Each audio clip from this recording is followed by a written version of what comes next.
This husky wasn't actually thirsty, yet he took over the only watering hole. Whenever another dog dared to approach, the husky would chase him away. The other dogs were furious, but none dared to speak out, bowing their heads and suffering silently.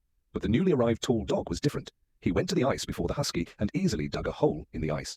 Seeing this, all the other dogs ran towards the sound. Fack also greeted him happily and happily shared the watering hole with everyone. But seeing all this, instead of thinking about his actions, the husky became even more aggressive.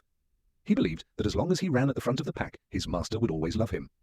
But he didn't know that the most important thing for a dog was to win the hearts of the other dogs. One day, while the owner was watching the road ahead, the ice suddenly broke, and in the next moment, she fell straight into the icy cold water. Seeing this, the owner immediately ran towards her, but by then the woman had lost her composure and was slowly drifting towards the bottom of the lake.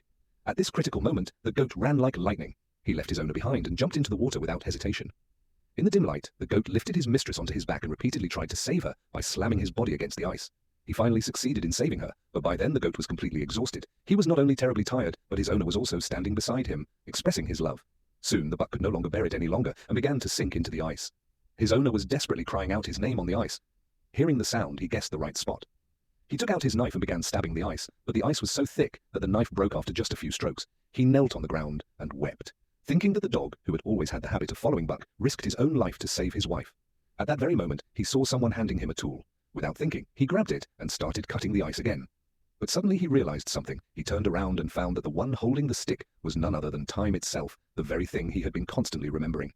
Seeing Buck so close to his master, Hans, standing nearby, became so angry that his ears even twisted.